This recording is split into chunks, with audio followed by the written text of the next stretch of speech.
gosh. Like what? Like what? What? Wow. That's a mind F. As in, No, Folu's right. If Lagos, Yes, we are. we're live there. We're about to go on air in 20 seconds. okay. If Lagos Studio is live. overwhelming, then do it. Mics are up.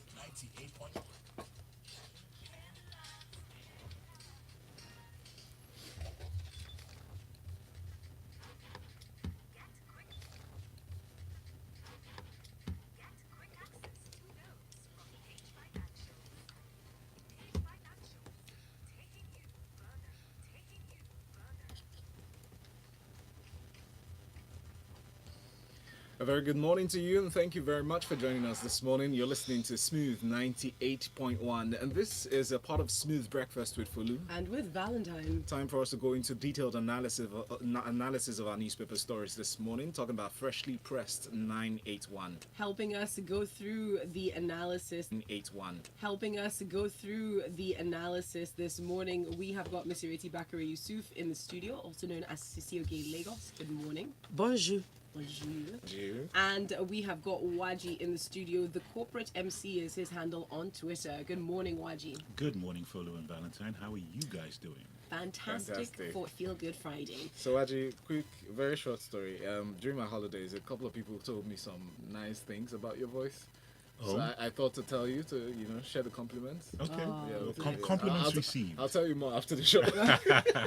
Lagos and the rest of the world joining the conversation as well. Use that hashtag freshlypressed981, as well as sending in messages to us in our live stream. We are streaming live right now on YouTube, so if you go to youtube.com/smooth91FM Lagos, you'll see our faces in the studio. And last but certainly not least, if you've got a lot that you want to say and contribute this morning, then send it to our WhatsApp number, which is 0809 444 0981. So this morning we'll start with the story from Vanguard newspaper. The headline reads, Lagos Assembly scraps Ambode's Visionscape, orders PSP to resume work.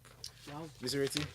So in this story, the Lagos State House of Assembly yesterday ordered the private sector partnership, PSP operators, to resume refuse collection and disposal with immediate effect. Now, the Speaker of the House, Mr. Mudashiru Obasa, gave this directive on behalf of the 39 lawmakers during the plenary and said that Visionscape can no longer meet the yearnings of the state and that they're going to start having meetings with the PSP operators to go back to work. What do you think about this? Power to the people. Power to my lawma women. Power to the orange suits. Yes, they're coming back. It was orange. They used to wear orange. You've been quite a strong proponent Yes, for yes, PSP. yes. For my lawma women, and I'm glad they're coming back. Visionscape never did meet anybody's expectations. I mean, the one thing they certainly didn't have was vision. Let's be frank with each other. Ill-named. Let's stop it there. So anyway, yeah, this is interesting. Now, it would appear that we have, apparently there are 300 trucks instead of 800 trucks that are disposing refuse, which explains why there's so much rubbish heap around Lagos. Some of the landfill sites are also not being fully utilized. Some of them have been abandoned. They're requesting that the likes of Oluosun landfill sites be reopened. So clearly, Visionscape just basically, they were not just inept. They were incompetent, incapable, just any in that you can put, just keep pushing it in, yes. But do you think they were not allowed to work at the full capacity, considering the fact that it seemed like some members of the assembly, some of the members really did not support it from the get-go? I mean, considering the statements that was, made here by the Commissioner for Finance, Mr. Kiyemi Ashade, he said he had ordered that was from the Speaker Obasa. He said he had ordered Commissioner for Finance, Mr. Ashade, not to pay Visionscape again, and he would return.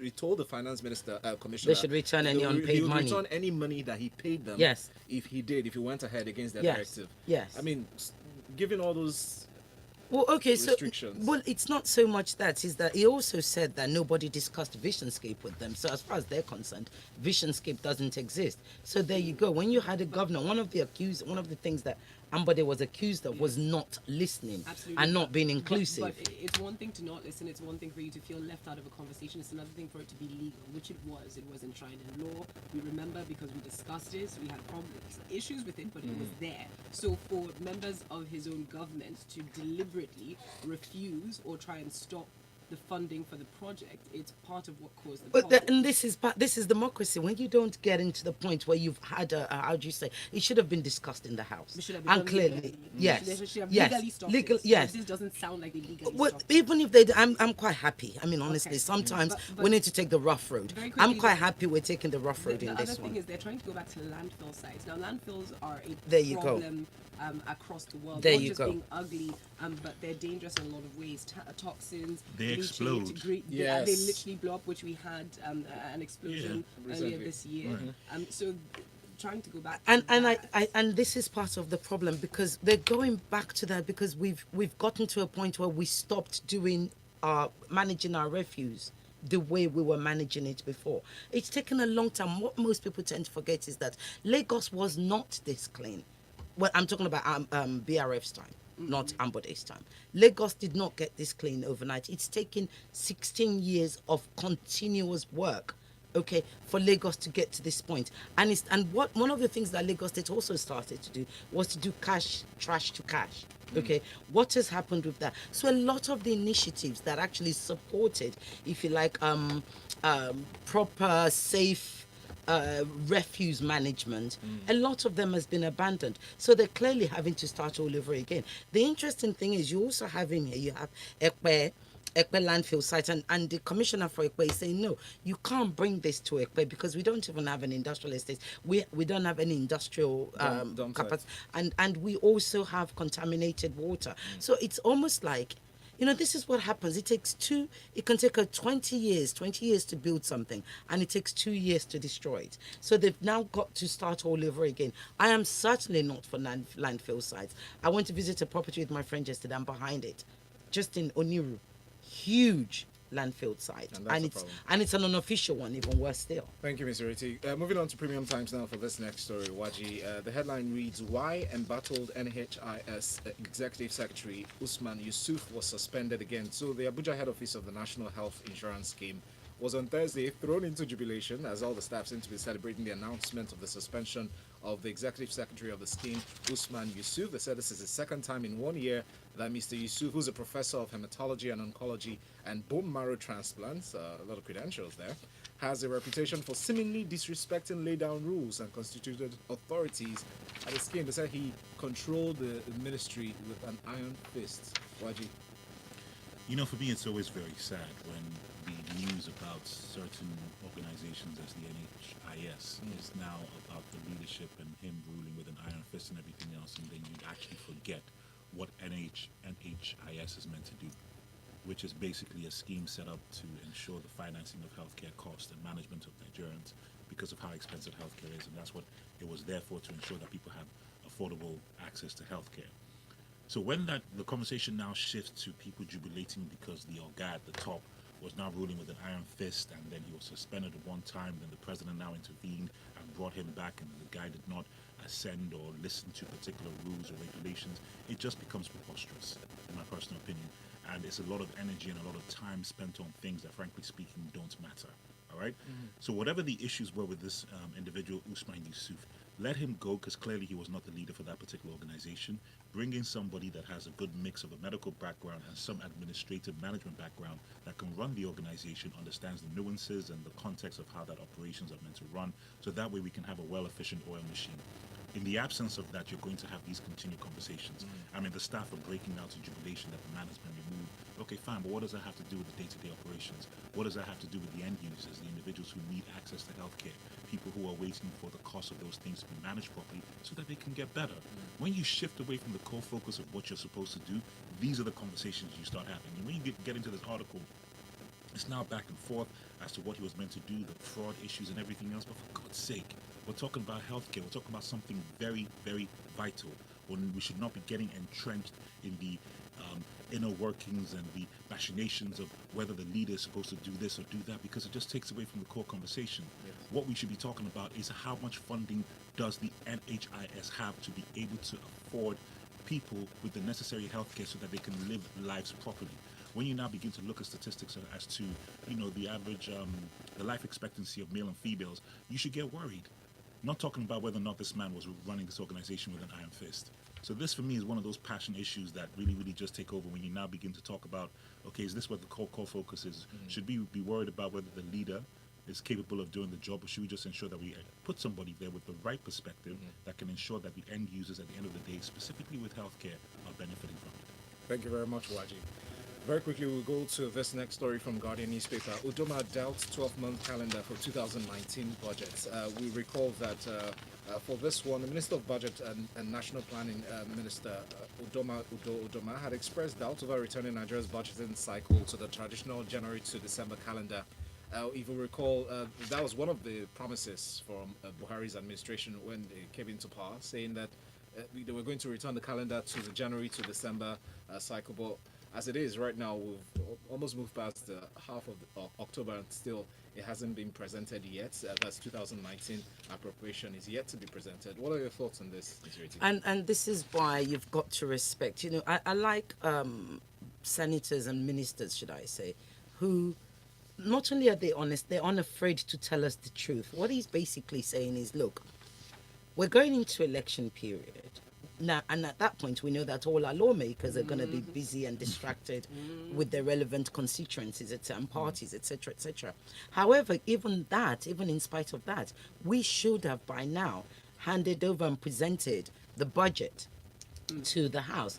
We, my team, Udoma's team, and the rest of his bosses or whatever, we are yet to do that. We haven't done that. So how can we expect that the same people who are going to be electioneering will have time to be able to, you know, sort of pass it on time? Because they've got to debate it, then send it back to the presidency, etc., etc.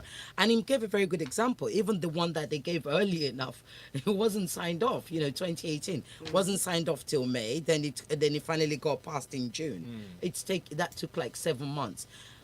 He's correct in the sense that 12 months calendar for 2019 doesn't necessarily work. But what I don't understand is we always knew that there would be an election in 2019. Yes. Why didn't we plan ahead for that? That's the only question I would have. I mean, some could argue that they were busy trying to fix the economy. There was a lot of work going on. Udoma's team is also part of the ones that are responsible for the economic recovery, growth, and the implementation of parts of it. Yeah. So, yeah, maybe that's why. I mean, there's a lot to be done, but I do like his honesty. Exactly. Exactly. Exactly. I do like his honesty. However, what is very, very, very, very worrying here is recurrent expenditure has gone up next year. It's gone up from 3.5 trillion to 4.7 trillion. Wow, was he trying to manage that? We wanted that to drop, didn't we? Yes. We wanted that to drop, and the fact that it's gone up by, well, I don't know, 1 trillion, it's is a little worrying for me. And also, yet it cites here that we have lower revenue. They expect to present an 8.6 trillion budget, which is below the 9.12 trillion fiscal document, according to him, which because of low revenue. So I guess we're not selling much. Thank you, Ms. Ireti. Next story is from Daily Times newspaper. National Assembly dashes hopes, suspends further consideration of the Electoral Act Amendment. We know how this bill had scaled second reading on October 10th, and how President Muhammadu Buhari had declined assent to the bill 3 consecutive times. Now seems to be the fourth. As it is right now, the amendment bill for 2018 by the National Assembly, the hopes for it to be passed was dashed on Thursday as both the Senate and House of Representatives stood down the debate on the bill for third reading and possible passage. Nwaji, what's the way forward here? Okay, let me catch my breath. When 80% of your voting population is under the age of 30, and you in the legislature are not ready to pass an electoral bill that speaks to using technology to facilitate your electoral process, then I don't know what other conversation to have. This is possibly the most infuriating thing I've read today, and I was in a very good mood when I came in. I don't understand. Thank you. He even brought scones. I don't understand this. This doesn't make any sense because their issues are, okay, well, if we go with technology, how do we know the card readers will work? Are you serious? The conversation you want to put a fourth reading to indicate to know whether or not pass this bill, we are literally talking about something that's going to happen in February. It's not going to happen, so we're going to basically back situations on hand where we now counting votes, and then we all know what happens with that.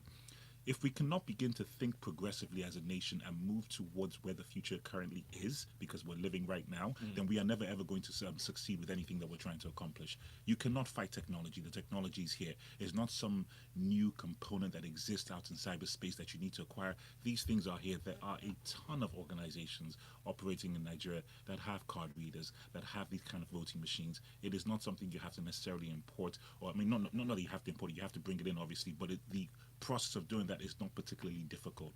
Private organizations do it all the time. So why we struggle to get this off the road, I have absolutely no idea. Thank you, Waji. Thank you. We've got quite a few comments coming through. Chika, Gina, and Edgy from America share the same sort of viewpoint where they say, Chika says, the order from the Lagos State Government House of Assembly to the PSP to resume the collection of waste in Lagos, well, it can be likened to admitting a patient in after passing away. The Assembly has been there all this while that we are walking, running, and swimming in garbage. But could it just be because Ambode is not coming back? Meanwhile, we have this one in from Olajide Olutumbosun, who says, these lawmakers should please just look into the traffic issue because it seems like we'll not have governor till May 29, 2019. I agree with him, Thank you actually. very much for that. Still more coming through, and we'll get to a few more of your messages. Lily from Festac, again, talking about the Visionscape, saying, what do you expect them to do with all their new vehicles? At times, they find it difficult to pack waste inside those new vehicles. Please, let the PSP come back, Sharon. Abil. Okay, and Bolaho actually sent in a tweet, very important. He says, does the Visionscape article also mention that Ambode as Lagos State Governor had guaranteed them revenue? The state is tied in a contractual agreement, and Visionscape raised billions of naira from the stock market to be able to run. So how will all that be untangled? We will watch. Moving on now, we've got this next story in Waji. Let's talk about minimum wage. The new Telegraph, the governors are outright saying we cannot pay the new minimum wage. They talk about struggling to meet the current minimum wage of 18,000. And in fact, NGF chairman, Governor Abdulaziz Yari, spoke to journalists and said, the reason we're here is because we leave it in the hands of the federal government because it is on the exclusive list. The exclusive list has caused many a headache in Nigeria, and is a big issue when it comes to our federalism, Waji, because really the items on the exclusive list are matters over which only the federal government is allowed to make laws and to legislate. And underneath this, not only do you have minimum wage, you have issues with our resources and state management. But your thoughts? What are your thoughts on this? Well, we're not operating a true republic. End of story. If you talk about true federalism, where you have states and everything else, then the states are meant to generate their IGR to ensure that they can now begin to take care of the expenses that they want to. But going back to an earlier conversation we have, why this continues to remain on the exclusive list is primarily because the states will just pretty much do whatever they want. So if they want to ensure that they pay people below what is currently the minimum wage, then they can. But you see, that now forces a larger conversation about what a living wage is, because a living wage is speaking to minimum wage, and it's connected to another article that I was reading on this about connecting minimum wage, the issues of minimum wage, to corruption. Okay. The problem is this, is that as an employer, you have to be able to look at the landscape of the environment, especially if you're in the public sector, and begin to have a very honest conversation as to what are some of the basic minimum requirements we need to give to our employees in order for them to have a living wage. So that way they can come in, feel satisfied with their remuneration packages or whatever the case may be, so that they do not resort to sharp practices. You as an employee who's looking for a job also have to be honest with yourself that if this does not necessarily speak to my particular needs as a human being, then I need to find employment somewhere else. If that means that I need to go spruce up my skills, get some further degrees of qualification, then fine. The fundamental problem here is that nothing is owed to you. You have to take responsibility for yourself. So when you now mesh those two philosophies together, you now have to ask yourself which one comes first, the chicken or the egg. Is it the employer ensuring that you pay people what is now environmentally obtainable with regards to what a living wage is, or as you as an employee, if that living wage that is presented to you when you get your offer of employment is not good enough, then you go look for another job. But the issues that are coming up regarding, the loans that have been allocated, whether the states can pay them or not, it just becomes a convoluted argument. We're never ever going to get anywhere with this. I don't know what the solution can actually be. I just think that we need to, if we're going to practice true federalism, then each state should be responsible for determining their own minimum wage. Basically, we need to look at the exclusive, the concurrent, and the residual list once more. It's important. Yes. Let's move on now. Speaking of looking at things, I know a lot of us have been focusing on presidential candidates. Let's take a look at the National Assembly, all right? The Daily Times tells us there's a candidates list. APC, PDP, and others, in a last-minute rush to beat the INEC deadline, have submitted names, at least, well, we don't have all the names, but we do know of the senators who's coming back in. who's not, who voluntarily gave it up. Let's note that 67 senators have secured return tickets. 67. 42 have lost out or are not going to be taking it up, including those that have lost out. Ben Murray Bruce, one of the more popular names. Senator Gbenga Ashafa of APC. Lagos East, who yesterday actually put the motion. We spoke about it yesterday. He had the motion before the floor for what was it? Okay, I'm blanking for the moment. We'll come back to that. But very important stuff. Mr. Ireti, your thoughts on this? Looking at all the people making it back in, of course, Dino Melaye, Bukola Saraki. I mean, the top squad of drama. What are your thoughts? Just go. What should I say?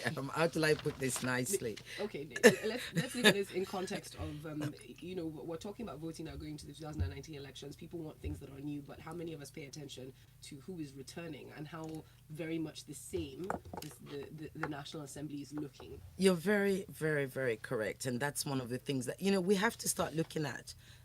Politics needs to start from the local place. So look at your local politics. So from your local chairman to your senator to your House of Rep, that's where we need to start working from. And you're correct. Most of us don't even look at it like that because often we are was directed. That's the word I'm looking. We're directed to look at the federal level, and it's when they get into the house that we start wondering, why is he there? Why is he representing my constituency? I don't like him. Sorry, because I just remembered, Senator Gbenga Ashafa was the one that put the motion to investigate why the banks have such excessive charges. So that was important. Let's go forward. But he's not making it back. And it's a shame because I totally agree with that motion. I really have a That was war. from yesterday, right? Yes, I have a war against the banks and the charges. So it's a shame he's not coming back. But never mind. Hopefully somebody else will take that on. But you're correct, Folu. So I think one of the things that we need to teach ourselves, voters in Nigeria, is how to start looking at elections from the local level and working upwards rather than looking at it from the top level and working downwards. So we should care who's coming in. The same old boys, the shenanigans will continue, shall we say. I mean, remember after, just some Friday laughter for a bit. So after Saraki lost out to Atiku, so everybody started to look for his ticket for senatorial. Where is it? Where it is? Who has it? Who has it? Who has it? And nobody could say, did he buy it? Did he not buy it? Did he buy it too? Is he lost out? Whatever. And because we know Saraki, the man plays a good game of penalty. If he doesn't play a good game of football, he certainly plays penalty. So of course they're trying to find who has it. Clearly, he's found the person who's got it because the rumor was like he gave it to somebody. The guy's gone scarpers. Nobody can find him. Typical Nigerian drama. Just a bit of fun on a Friday. But yeah, so he's back. Dingo Malaya is back. Dino Malaya, Oh, yeah, that's how you say his name. Yes, D. No. With a no, not a G. No, Okay, no, yeah. no. That's the one. But for time reasons, we must move on. Just note that we've got 109 senators in total, so 67 of those are the same. 360 reps in total. We'll wait and see the other candidates as they come through.